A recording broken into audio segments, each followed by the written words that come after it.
ਸਤਿ ਸ਼੍ਰੀ ਅਕਾਲ ਜੀ। ਤੁਸੀਂ ਵੇਖ ਰਹੇ ਹੋ ਪੰਜਾਬ ਮੇਲ USA TV। ਮੈਂ ਹਾਂ ਸੰਜੀਵ ਯਸ਼ ਖੰਨਾ। ਤੁਹਾਡਾ ਸਾਰਿਆਂ ਦਾ ਸਵਾਗਤ ਮੁੱਦਾ ਦੇ ਵਿੱਚ। ਮੁੱਦਾ ਤਾਂ ਅਸੀਂ ਸਾਰੇ ਜਾਣਦੇ ਹਾਂ, ਅੱਜ ਕੱਲ੍ਹ ਪੰਜਾਬ ਦੇ ਵਿੱਚ ਕੀ ਬਣਿਆ ਹੋਇਆ। ਮੁੱਦਾ ਹੈ ਚੋਣਾਂ ਦਾ, ਤੇ ਮੁੱਦਾ ਹੈ ਕਿ ਪਬਲਿਕ ਇਹਨਾਂ ਸਿਆਸੀ ਆਗੂਆਂ ਕੋਲੋਂ ਕੀ ਪੁੱਛਣਾ ਚਾਹੁੰਦੀ ਹੈ। ਕਹਿੰਦੇ ਨੇ ਕਿ ਜਦੋਂ ਵੀ ਤੁਹਾਡੇ ਕੋਲ ਕੋਈ ਵੋਟ ਮੰਗਣ ਆਵੇ ਤੇ ਉਹਨੂੰ ਅੱਗੋਂ ਘੇਰਨਾ ਬਣਦਾ ਹੈ। ਪੁੱਛੋ ਹੁਣ ਕੀ ਕਰਨਾ ਆਏ ਹੋ, ਹੁਣ ਤੱਕ ਕਿੱਥੇ ਸੀ, ਹੁਣ ਕੀ ਕੀਤਾ ਤੇ ਅੱਗੋਂ ਕਿਹੜੇ ਸੁਪਨੇ ਵਿਖਾਉਣੇ ਨੇ, ਕਿਉਂਕਿ ਤੁਸੀਂ ਹੋ ਤਾਂ ਸੁਪਨਿਆਂ ਦੇ ਸੌਦਾਗਰ। ਹਰ ਵਾਰ ਸਾਨੂੰ ਸੁਪਨੇ ਵਿਖਾ ਕੇ ਠੱਗ ਲੈਂਦੇ ਹੋ। ਪਰ ਗੱਲ ਇਹ ਹੈ ਕਿ ਠੱਗਿਆ ਕੌਣ ਜਾਂਦਾ? ਅਸੀਂ ਖੁਦ। ਕਿਉਂ ਠੱਗੇ ਜਾਂਦੇ ਹਾਂ? ਕਿਉਂ ਸਮਝਦਾਰ ਨਹੀਂ। ਇੱਕ ਛੋਟੀ ਜਿਹੀ ਤੁਹਾਨੂੰ ਕਹਾਣੀ ਸੁਣਾਉਣਾ ਕਿ ਇੱਕ ਕੋਰਟ ਦੇ ਅੰਦਰ ਕਹਿੰਦੇ ਨੇ ਕਿ ਜਦੋਂ ਨਟਵਰ ਲਾਲ ਠੱਗ ਨੂੰ ਪੇਸ਼ ਕੀਤਾ ਗਿਆ ਤਾਂ ਜੱਜ ਨੇ ਕਿਹਾ ਕਿ ਤੂੰ ਲੋਕਾਂ ਨੂੰ ਠੱਗਦਾ ਹੈ। ਕਹਿੰਦਾ ਨਹੀਂ ਜਨਾਬ, ਮੈਂ ਨਹੀਂ ਠੱਗਦਾ, ਲੋਕ ਖੁਦ ਠੱਗੇ ਜਾਂਦੇ ਨੇ। ਕਹਿੰਦਾ ਕਿੱਦਾਂ? ਸਾਬਤ ਕਰ, ਕਿਉਂਕਿ ਅਦਾਲਤ ਹੈ, ਅਦਾਲਤ ਦੇ ਵਿੱਚ ਸਾਬਤ ਕਰਨਾ ਪੈਣਾ। ਕਹਿੰਦਾ ਠੀਕ ਹੈ ਜੀ।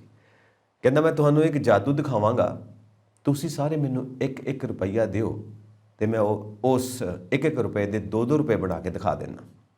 ਸਾਰਿਆਂ ਨੇ 1-1 ਰੁਪਈਆ ਦੇ ਦਿੱਤਾ, ਇੱਥੋਂ ਤੱਕ ਕਿ ਜੱਜ ਨੇ ਵੀ 1 ਰੁਪਈਆ ਦੇ ਦਿੱਤਾ। ਲੈ ਬਾਈ ਬਣਾ 2 ਰੁਪਈਏ 1 ਰੁਪਈਏ ਦੇ।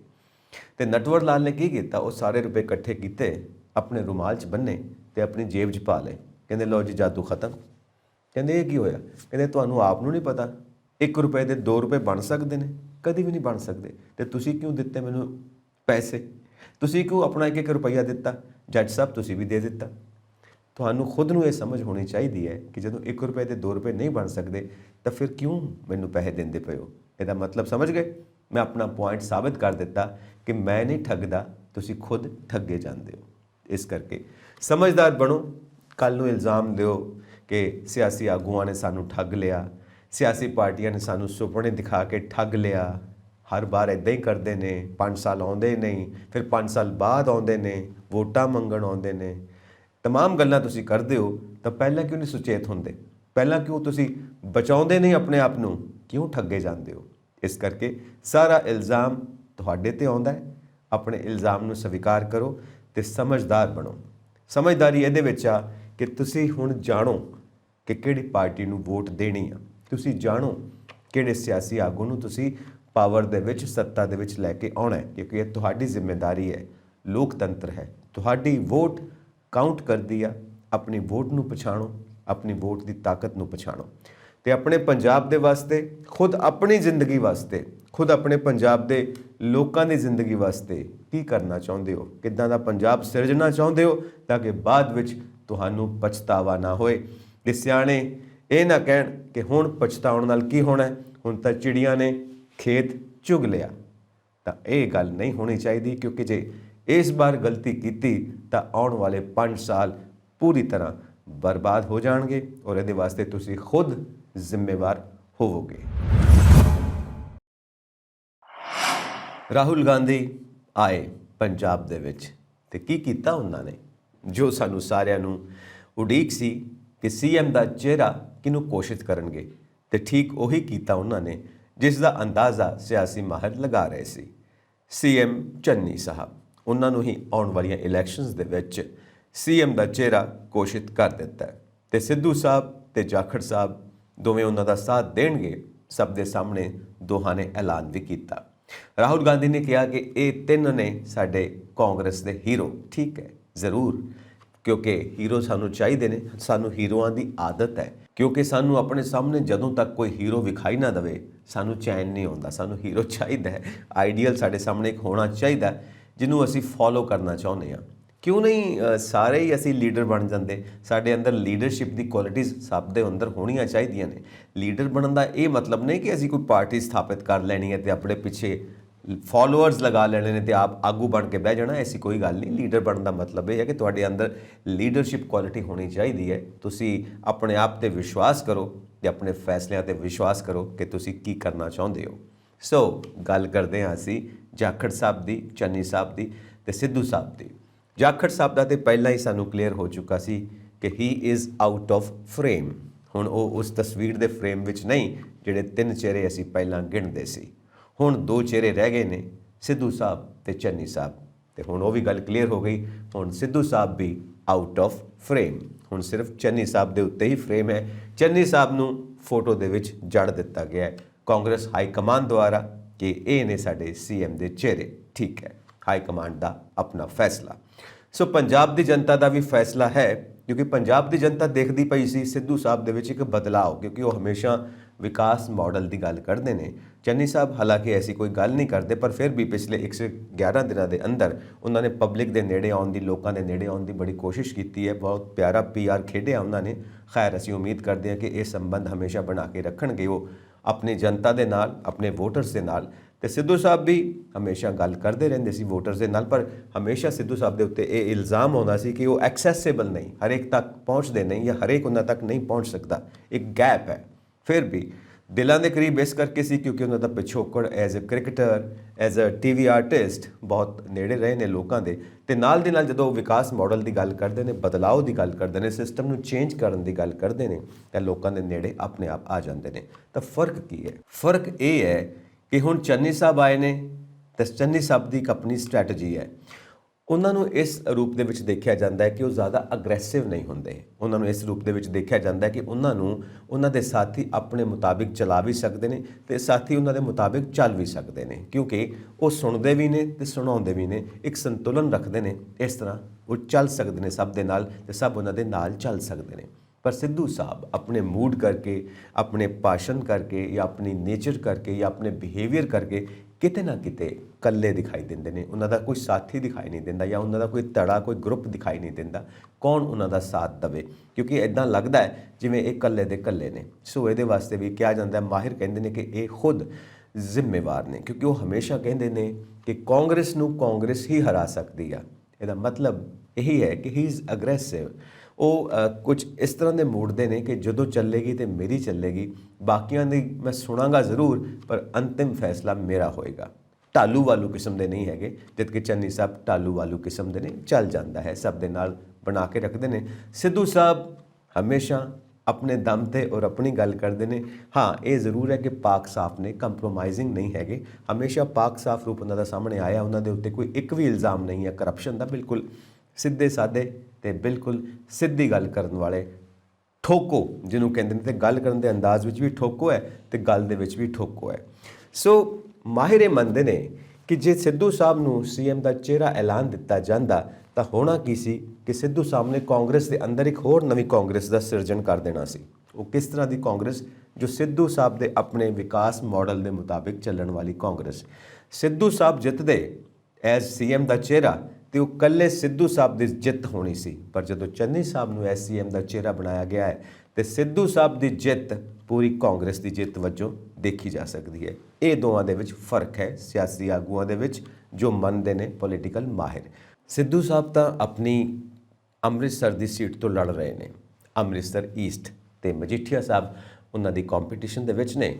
ਤੇ ਜਿਹੜੇ ਆਪਣੇ ਚੰਨੀ ਸਾਹਿਬ ਨੇ ਉਹ 2 ਸੀਟਾਂ ਤੋਂ ਲੜ ਰਹੇ ਨੇ, ਭਦੌੜ ਤੋਂ ਤੇ ਚਮਕੌਰ ਸਾਹਿਬ ਤੋਂ। ਖੈਰ, ਉਹਨਾਂ ਨੂੰ ਵੀ ਪਹਿਲਾਂ ਹੀ ਸੇਵ ਕਰ ਦਿੱਤਾ ਗਿਆ ਹੈ ਕਿ ਜੇ ਇੱਕ ਸੀਟ ਤੋਂ ਨਹੀਂ ਜਿੱਤ ਸਕਦੇ ਤਾਂ ਫਿਰ ਦੂਜੀ ਸੀਟ ਤੇ ਉਹਨਾਂ ਦਾ ਜਿੱਤਣਾ ਨਿਸ਼ਚਿਤ ਬਣਾਇਆ ਜਾ ਸਕੇ। ਹਾਲਾਂਕਿ ਇਹਨਾਂ ਦੀਆਂ ਸਾਰੀਆਂ ਅੰਦਰ ਦੀਆਂ ਰਿਪੋਰਟਸ ਹੁੰਦੀਆਂ ਨੇ, ਇੱਕ ਵੋਟ ਕੈਡਰ ਬਣਿਆ ਹੁੰਦਾ ਹੈ ਵੋਟਿੰਗ ਦਾ ਤੇ ਵੋਟਰਸ ਦਾ ਇੱਕ ਸੰਬੰਧ ਬਣਾ ਕੇ ਦੇਖਿਆ ਜਾਂਦਾ। ਇਹਨਾਂ ਦੇ ਆਪਣੇ ਐਨਾਲਿਸਿਸ ਹੁੰਦੇ ਨੇ, ਉਹਨਾਂ ਐਨਾਲਿਸਿਸ ਦੇ ਮੁਤਾਬਿਕ ਹੀ ਸਾਰੀਆਂ ਪਾਰਟੀ ਹਾਈ ਕਮਾਂਡਸ ਦੇਖਦੀਆਂ ਨੇ ਕਿ ਕਿੱਥੇ ਕਿਹੜਾ ਸਾਡਾ ਕੈਂਡੀਡੇਟ ਜਿੱਤ ਹਾਸਲ ਕਰ ਸਕਦਾ ਹੈ। ਖੈਰ, ਇੱਕ ਸਟ੍ਰੈਟਜੀ ਹੈ ਹਰ ਇੱਕ ਪਾਰਟੀ ਦੀ। ਤਾਂ ਸਿੱਧੂ ਸਾਹਿਬ ਦੀ ਆਪਣੀ ਸਟ੍ਰੈਟਜੀ ਹੈ, ਚੰਨੀ ਸਾਹਿਬ ਦੀ ਆਪਣੀ ਸਟ੍ਰੈਟਜੀ ਹੈ। ਸੋ ਇਸ ਕਰਕੇ ਹੁਣ ਇਹ ਗੱਲ ਤੇ ਨਿਸ਼ਚਿਤ ਹੋ ਗਈ ਕਿ ਸਾਰਿਆਂ ਦੇ ਚਿਹਰੇ ਐਲਾਨ ਦਿੱਤੇ ਗਏ ਨੇ। ਸੋ 2 ਚੀਜ਼ਾਂ ਆਪਾਂ ਇੱਥੇ ਕੰਸੀਡਰ ਕਰਾਂਗੇ ਕਿ ਸਭ ਤੋਂ ਜ਼ਿਆਦਾ ਪੋਲੀਟੀਕਲ ਡੈਮੇਜ ਕਿਸ ਨੂੰ ਹੋਇਆ ਹੈ ਇਹਨਾਂ ਚੋਣਾਂ ਦੇ ਵਿੱਚ। ਉਹ ਕਿਸ ਪਰਸਨੈਲਿਟੀ ਨੂੰ ਹੋਇਆ? ਸਿੱਧੂ ਸਾਹਿਬ ਨੂੰ ਪੋਲੀਟੀਕਲ ਡੈਮੇਜ ਹੋਇਆ ਹੈ, ਸਿਆਸੀ ਮਾਹਿਰ ਮੰਨਦੇ ਨੇ। ਤੇ ਕਿਹੜੀ ਪਾਰਟੀ ਨੂੰ, ਸਿਆਸੀ ਪਾਰਟੀ ਨੂੰ ਪੋਲੀਟੀਕਲ ਡੈਮੇਜ ਹੋਇਆ ਹੈ? ਸ਼੍ਰੋਮਣੀ ਅਕਾਲੀ ਦਲ ਨੂੰ। ਇਹ ਪਾਰਟੀ ਹੈ, ਇਸ ਨੂੰ ਪੋਲੀਟੀਕਲ ਡੈਮੇਜ ਹੋਇਆ ਹੈ ਕਿਉਂਕਿ ਆਪਣੀ ਸਾਖ ਗਵਾਈ ਹੈ ਇਹਨਾਂ ਨੇ ਇਹਨਾਂ ਦਿਨਾਂ ਦੇ ਵਿੱਚ, ਪਿਛਲੀ ਕੁਝ ਸਾਲਾਂ ਦੀ ਕਾਰਗੁਜ਼ਾਰੀ ਕਾਰਨ। ਨਾਲ ਦੀ ਨਾਲ ਜੋ ਮਜੀਠੀਆ ਸਾਹਿਬ ਦੇ ਉੱਤੇ ਕੇਸ ਬਣਿਆ ਹੈ, ਨਾਲ ਦੀ ਨਾਲ ਜੋ ਇਸ ਉਮਰੇ ਵੱਡੇ ਬਾਦਲ ਸਾਹਿਬ ਨੂੰ ਚੋਣਾਂ ਵਿੱਚ ਉਤਰਨਾ ਪਿਆ ਹੈ ਸਾਥ ਦੇਣ ਵਾਸਤੇ। ਸੋ ਇਹ ਸਭ ਚੀਜ਼ਾਂ ਵੀ ਕੰਸੀਡਰ ਕਰਦੀਆਂ ਨੇ।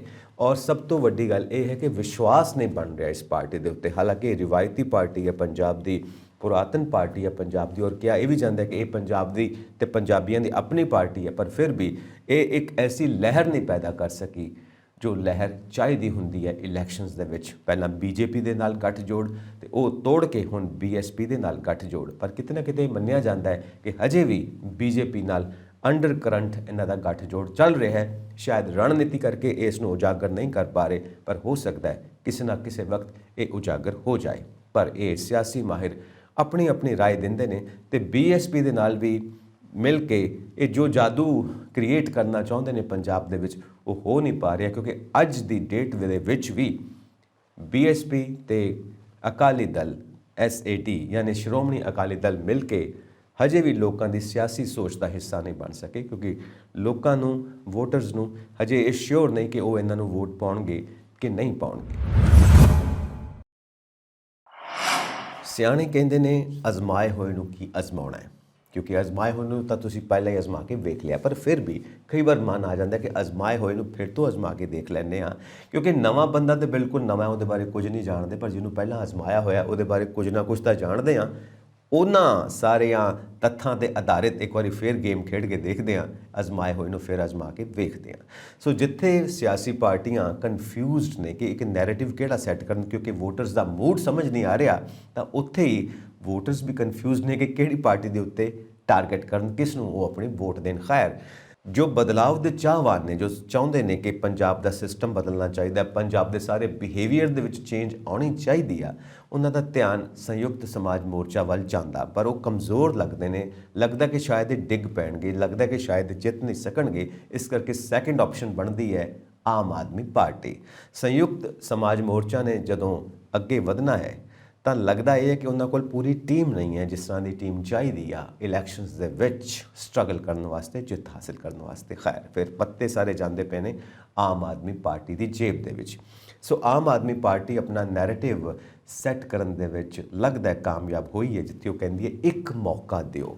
ਸੋ ਇਹ ਇੱਕ ਮੌਕਾ ਲੋਕਾਂ ਦੇ ਵਿੱਚ ਕਲਿੱਕ ਕਰ ਰਿਹਾ, ਲੋਕਾਂ ਦੀ ਸੋਚ ਆਮ ਆਦਮੀ ਪਾਰਟੀ ਵੱਲ ਜਾ ਰਹੀ ਆ। ਪਰ ਸਿਆਸੀ ਮਾਹਿਰ ਇਹ ਵੀ ਮੰਨਦੇ ਨੇ ਕਿ ਇੱਕ ਮੌਕਾ ਕੀ ਦਿਓ, ਇੱਕ ਤੁਸੀਂ ਘਰ ਬਹਿ ਕੇ ਕੋਈ ਪਰਮਾਤਮਾ ਅੱਗੇ ਅਰਦਾਸ ਥੋੜ੍ਹਾ ਕਰਦੇ ਪਏ ਹੋ ਕਿ ਪਿਛਲੀਆਂ ਭੁੱਲਾਂ ਬਖਸ਼ ਦੇਵੀਂ ਤੇ ਅੱਗੋਂ ਇੱਕ ਮੌਕਾ ਹੋਰ ਦੇ, ਅਸੀਂ ਸੁਧਰ ਜਾਵਾਂਗੇ, ਸਾਨੂੰ ਸੁਧਰਨ ਦਾ ਇੱਕ ਮੌਕਾ ਹੋਰ ਦਿਓ। ਇੱਦਾਂ ਦੀ ਤਾਂ ਕੋਈ ਗੱਲ ਨਹੀਂ ਹੈਗੀ। ਲੋਕਾਂ ਨੇ ਇਹ ਇੱਕ ਮੌਕੇ ਵਾਲੀ ਗੱਲ ਨਹੀਂ ਦੇਖਣੀ, ਇਹ ਨੈਰੇਟਿਵ ਵਾਲੀ ਗੱਲ ਨਹੀਂ ਦੇਖਣੀ। ਲੋਕਾਂ ਨੇ ਸਿਰਫ ਕਾਰਗੁਜ਼ਾਰੀ ਵੇਖਣੀ ਹੈ ਕਿ ਤੁਸੀਂ ਹਜੇ ਤੱਕ ਕੀਤਾ ਕੀ ਹੈ। ਖੈਰ, ਆਮ ਆਦਮੀ ਪਾਰਟੀ ਨੂੰ ਤੇ ਪੰਜਾਬ ਦੇ ਵਿੱਚ ਕੁਝ ਵੀ ਕਰਨ ਦਾ ਮੌਕਾ ਹਜੇ ਤੱਕ ਮਿਲਿਆ ਨਹੀਂ, ਪਬਲਿਕ ਨੇ ਦਿੱਤਾ ਨਹੀਂ। 2017 ਦੇ ਵਿੱਚ ਜਿਹੜੇ ਸਮੀਕਰਨ ਬਣੇ ਸੀ ਉਹ ਵਿਗੜ ਗਏ, ਇਸ ਕਰਕੇ ਉਹ ਪਾਵਰ ਦੇ ਵਿੱਚ ਨਹੀਂ ਆ ਸਕੀ ਤੇ ਕਾਂਗਰਸ ਨੂੰ ਮੌਕਾ ਮਿਲ ਗਿਆ ਜੋ ਪਬਲਿਕ ਨੇ ਮੌਕਾ ਦਿੱਤਾ। ਖੈਰ, ਮੌਕੇ ਦੀ ਗੱਲ ਤੇ ਆਪਣੀ ਦਿੱਲੀ ਦੀ ਕਾਰਗੁਜ਼ਾਰੀ ਉੱਤੇ ਕਰ ਸਕਦੇ ਨੇ, ਪਰ ਸਿਆਸੀ ਮਾਹਿਰ ਮੰਨਦੇ ਨੇ ਕਿ ਦਿੱਲੀ ਇੱਕ ਅਲੱਗ ਖੇਤਰ ਹੈ, ਪੰਜਾਬ ਇੱਕ ਅਲੱਗ ਸੂਬਾ ਹੈ, ਉਹ ਯੂਨੀਅਨ ਟੈਰੀਟਰੀ ਹੈ, ਇੱਕ ਸਟੇਟ ਹੈ। ਇਸ ਕਰਕੇ ਲੋਕਾਂ ਦੀ ਮਾਨਸਿਕਤਾ ਨੂੰ ਸਮਝਣਾ ਬਹੁਤ ਜ਼ਰੂਰੀ ਹੈ ਜੇ ਤੁਸੀਂ ਪੰਜਾਬ ਦੀ ਸੱਤਾ ਦੇ ਉੱਤੇ ਕਾਬਜ਼ ਹੋਣਾ ਚਾਹੁੰਦੇ ਹੋ। ਇਸ ਕਰਕੇ ਇਹ ਮੌਕੇ ਵਾਲੀ ਗੱਲ ਤੁਸੀਂ ਇੱਕ ਵਾਰੀ ਛੱਡ ਦਿਓ। ਇਹ ਸਿੱਧੀ ਸਾਦੀ ਗੱਲ ਇਹ ਹੈ ਕਿ ਪੰਜਾਬ ਦੀ ਜਨਤਾ ਕਾਰਗੁਜ਼ਾਰੀ ਵੇਖਦੀ ਹੈ। ਤਾਂ ਮਾਹਿਰ ਮੰਨਦੇ ਨੇ ਕਿ ਸ਼ਾਇਦ ਇਸ ਵਾਰ ਹੰਗ ਪਾਰਲੀਮੈਂਟ ਆਏਗੀ, ਕਿਸੇ ਵੀ ਪਾਰਟੀ ਨੂੰ ਮੈਜੋਰਿਟੀ ਨਹੀਂ ਮਿਲੇਗੀ। ਹੰਗ ਪਾਰਲੀਮੈਂਟ ਦਾ ਮਤਲਬ ਕੀ ਹੈ? ਜੇ ਦੂਜਾ ਮਤਲਬ ਲਿੱਤਾ ਜਾਵੇ, ਨੋਟਾ, ਨਨ ਆਫ ਦੀ ਅਬਵ, ਜੋ ਸਾਨੂੰ ਉੱਥੇ ਵੀ ਆਪਸ਼ਨ ਮਿਲਦੀ ਹੈ ਜਦੋਂ ਅਸੀਂ EVM ਦਾ ਬਟਨ ਦਬਾਉਂਦੇ ਹਾਂ, ਤੇ ਹੰਗ ਪਾਰਲੀਮੈਂਟ ਮਤਲਬ ਨੋਟਾ। ਪਰ ਹੰਗ ਪਾਰਲੀਮੈਂਟ ਤੋਂ ਬਾਅਦ ਕਹਿੰਦੇ ਨੇ ਕਿ ਸਰਕਾਰ ਸ਼ਾਇਦ ਕੋਈ ਨਹੀਂ ਬਣਨੀ। ਕੌਣ ਸਰਕਾਰ ਬਣਾਏਗਾ? ਦੇਖੋ, ਜਿੱਥੇ ਸੱਤਾ ਦੇ ਵਿੱਚ ਕਾਬਜ਼ ਹੋਣ ਦੀ ਲਾਲਸਾ ਰੱਖਣ ਵਾਲੇ ਲੋਕ ਬੈਠੇ ਨੇ, ਉੱਥੇ ਉਹ ਸਾਰੇ ਮਿਲ ਕੇ ਕੋਈ ਨਾ ਕੋਈ ਰਾਹ ਕੱਢ ਲੈਣਗੇ, ਕੋਈ ਨਾ ਕੋਈ ਗੱਠਜੋੜ ਕਰਕੇ ਇੱਕ ਸਰਕਾਰ ਕਾਇਮ ਕਰ ਲੈਣਗੇ, ਸਰਕਾਰ ਬਣਾ ਲੈਣਗੇ। ਤੂੰ ਆਹ ਲੈ ਲੈ, ਮੈਂ ਆਹ ਲੈ ਲੈਣਾ, ਤੂੰ ਇਸ ਅਹੁਦੇ 'ਤੇ ਬਹਿ ਜਾ, ਮੈਂ ਇਸ ਅਹੁਦੇ 'ਤੇ ਬਹਿ ਜਾਣਾ, ਤੂੰ ਇਹ ਮਿਨਿਸਟਰੀ ਲੈ ਲੈ, ਮੈਂ ਇਹ ਮਿਨਿਸਟਰੀ ਲੈ ਲੈਣਾ। ਇਹ ਖਿਚੜੀ ਪਕਾ ਕੇ ਕੋਈ ਨਾ ਕੋਈ ਸਰਕਾਰ ਬਣਾ ਲੈਣਗੇ। ਇਹਦੇ ਵਿੱਚ ਕੋਈ ਸੋਚਣ ਵਾਲੀ ਲੋਕ ਨਹੀਂ ਹੈ, ਇਹਦੇ ਵਿੱਚ ਕੋਈ ਸੋਚਣ ਵਾਲੀ ਸਾਨੂੰ ਚਿੰਤਾ ਵੀ ਨਹੀਂ ਹੋਣੀ ਚਾਹੀਦੀ। ਸਿੱਧੀ ਸਾਦੀ ਗੱਲ ਹੈ, ਸਿੱਧਾ ਸਾਦਾ ਸਮੀਕਰਨ ਹੈ ਕਿ ਅਸੀਂ ਪਾਵਰ ਦੇ ਵਿੱਚ ਆਉਣਾ। ਪਰ ਪੰਜਾਬ ਦਾ ਇਤਿਹਾਸ ਇਹ ਮੰਨਿਆ ਜਾਂਦਾ ਹੁਣ ਤੱਕ ਦਾ ਕਿ ਜਦੋਂ ਵੀ ਕਿਸੇ ਪਾਰਟੀ ਨੂੰ ਲੈ ਕੇ ਆਉਂਦੇ ਨੇ ਸੱਤਾ ਦੇ ਵਿੱਚ ਪੰਜਾਬ ਦੇ ਲੋਕ, ਤਾਂ ਉਹਨੂੰ ਪੂਰੀ ਤਰ੍ਹਾਂ ਕਾਬਜ਼ ਕਰਵਾਉਂਦੇ ਨੇ। ਪਰ ਫਿਰ ਵੀ ਜੇ ਸਿਆਸੀ ਮਾਹਿਰ ਇਹ ਮੰਨਦੇ ਨੇ ਕਿ ਹੰਗ ਪਾਰਲੀਮੈਂਟ ਆ ਸਕਦੀ ਆ, ਤਾਂ ਅਸੀਂ ਉਸ ਗੱਲ ਨੂੰ ਸੋਚ ਕੇ ਦੇਖਦੇ ਹਾਂ ਕਿ ਇਸ ਵਾਰ ਪੰਜਾਬ ਦੀ ਜਨਤਾ ਬਿਲਕੁਲ ਤੈਅ ਕਰ ਚੁੱਕੀ ਹੈ ਕਿ ਉਹਨਾਂ ਨੇ 20 ਫਰਵਰੀ ਨੂੰ ਕੀ ਕਰਨਾ ਹੈ, ਤੇ ਉਹਨਾਂ ਦੀ ਸੋਚ ਸਿਆਸੀ ਆਗੂਆਂ ਨੂੰ ਤੇ ਸਿਆਸੀ ਪਾਰਟੀਆਂ ਨੂੰ ਸਮਝ ਆਉਂਦੀ ਪਈ ਹੈ। ਕੁਝ ਨਾ ਕੁਝ ਜ਼ਰੂਰ ਸਮਝ ਆਉਂਦੀ ਪਈ ਹੈ ਤੇ ਅੰਦਰੋਂ ਡਰ ਵੀ ਲੱਗਦਾ ਪਿਆ। ਪਰ ਇਹ ਕਹਿੰਦੇ ਪਏ ਨੇ ਕਿ ਸਾਨੂੰ ਸੋਚ ਨਹੀਂ ਸਮਝ ਆਉਂਦੀ ਪਈ, ਅਸੀਂ ਨਬਜ਼ ਨਹੀਂ ਫੜ ਸਕਦੇ ਪਏ। ਨਬਜ਼ ਸਿਰਫ ਇਹ ਹੈ ਕਿ ਕਿਸਾਨ ਅੰਦੋਲਨ ਨੇ ਜਿੱਥੇ ਜਾਗਰੂਕ ਕੀਤਾ ਪੰਜਾਬ ਦੇ ਵੋਟਰ ਨੂੰ, ਉੱਥੇ ਪੰਜਾਬ ਦਾ ਵੋਟਰ ਬੋਲਦਾ ਕੁਝ ਨਹੀਂ, ਪਰ ਅੰਦਰੋਂ ਅੰਦਰ ਹੀ ਉਹ ਬਿਲਕੁਲ ਡਿਸਾਈਡ ਕਰ ਚੁੱਕਾ ਹੈ ਉਹਨੇ ਕਰਨਾ ਕੀ ਹੈ। ਉਹ ਇੱਕ ਬਦਲਾਵ ਚਾਹੁੰਦਾ ਹੈ, ਉਹ ਇੱਕ ਚੇਂਜ ਚਾਹੁੰਦਾ ਹੈ ਔਰ ਉਸ ਪਾਰਟੀ ਦੀ ਤਲਾਸ਼ ਵਿੱਚ ਹੈ, ਉਸ ਆਗੂ ਦੀ ਤਲਾਸ਼ ਵਿੱਚ ਹੈ ਜੋ ਉਸ ਨੂੰ ਇਹ ਚੇਂਜ ਦੇ ਸਕਣ। ਸੋ total rejection of every political party and every political leader is in air. ਔਰ ਇਹ ਫੈਸਲਾ ਸਿਰਫ ਪੰਜਾਬ ਦਾ ਵੋਟਰ ਹੀ ਕਰ ਸਕਦਾ ਹੈ, ਇਹ ਫੈਸਲਾ ਸਿਰਫ ਪੰਜਾਬ ਹੀ ਕਰ ਸਕਦਾ ਹੈ। ਤੇ ਹੁਣ ਪੰਜਾਬ ਦੇ ਵੋਟਰ ਦੀ ਵੋਟ ਭੁਗਤੇਗੀ ਉਸ ਦੇ ਹੱਕ ਦੇ ਵਿੱਚ ਜੋ ਵਾਕਈ ਹੀ ਚੇਂਜ ਲਿਆ ਸਕਦਾ ਹੈ, ਪੰਜਾਬ ਦੇ ਵਿੱਚ ਇੱਕ ਨਵਾਂ ਸੂਰਜ ਉਗਦਾ ਕਰ ਸਕਦਾ ਹੈ। ਹਾਂ, ਇਸ ਵਿੱਚ ਕੋਈ ਦੋ ਰਾਏ ਨਹੀਂ ਕਿ ਕੁਝ ਲੋਕ ਸ਼ੁਰੂ ਤੋਂ ਹੀ ਕਿਸੇ ਨਾ ਕਿਸੇ ਪਾਰਟੀ ਨਾਲ, ਕਿਸੇ ਨਾ ਕਿਸੇ ਧੜੇ ਨਾਲ ਜੁੜੇ ਹੁੰਦੇ ਨੇ, ਉਹਨਾਂ ਦੀ ਵੋਟ ਤਾਂ ਉਹਨਾਂ ਦੇ ਹੱਕ ਵਿੱਚ ਜ਼ਰੂਰ ਭੁਗਤੇਗੀ, ਪਰ ਅੰਦਰੋਂ ਅੰਦਰੀ ਉਹ ਵੀ ਚਾਹੁੰਦੇ ਨੇ ਕਿ ਕੋਈ ਬਦਲਾਵ ਆਵੇ, ਕੋਈ ਜ਼ਿੰਦਗੀ ਨਵੀਂ ਆਵੇ, ਕੋਈ ਨਵਾਂ ਸੂਰਜ ਆਵੇ ਜੋ ਨਵੀਂ ਜ਼ਿੰਦਗੀ ਦਾ ਸੰਦੇਸ਼ ਲੈ ਕੇ ਪੰਜਾਬ ਦੀ ਧਰਤੀ ਦੇ ਉੱਤੇ ਆਪਣੀ ਰੌਸ਼ਨੀ ਬਖੇਰੇ। ਸੋ ਇੱਕ ਸਿੱਧੀ ਸਾਦੀ ਗੱਲ ਇਹ ਹੈ ਕਿ ਇਸ ਵਾਰ ਜਨਤਾ ਬਿਲਕੁਲ ਉਚਾਈ ਵੱਲ ਜਾ ਰਹੀ ਹੈ। ਜੋ ਵੋਟਰ ਸਿਰਫ ਇੱਕ ਦਿਨ ਦਾ ਬਾਦਸ਼ਾਹ ਹੁੰਦਾ ਸੀ, ਅੱਜ ਉਹ ਹਰੇਕ ਦਿਨ ਦਾ ਬਾਦਸ਼ਾਹ ਬਣਨ ਦੇ ਵੱਲ ਵੱਧਦਾ ਪਿਆ ਤੇ ਸਾਨੂੰ ਸ਼ੁਭ ਇੱਛਾਵਾਂ ਦੇਣੀਆਂ ਚਾਹੀਦੀਆਂ ਨੇ ਪੰਜਾਬ ਦੇ ਵੋਟਰ ਨੂੰ। ਸਾਨੂੰ ਇਸ ਗੱਲ ਦੀ ਖੁਸ਼ੀ ਹੈ ਕਿ ਤੁਸੀਂ ਮੁੱਦਾ ਪ੍ਰੋਗਰਾਮ ਦਾ ਹਿੱਸਾ ਬਣੇ ਔਰ ਇਸੇ ਤਰ੍ਹਾਂ ਹੀ ਮੁੱਦਾ ਪ੍ਰੋਗਰਾਮ ਨੂੰ ਆਪਣਾ ਪਿਆਰ ਦਿੰਦੇ ਰਹਿਣਾ। ਹੋਰ ਅਪਡੇਟਸ ਦੇ ਲਈ ਵੇਖਦੇ ਰਹੋ ਪੰਜਾਬ ਮੇਲ USA TV। ਸਤਿ ਸ੍ਰੀ ਅਕਾਲ ਜੀ।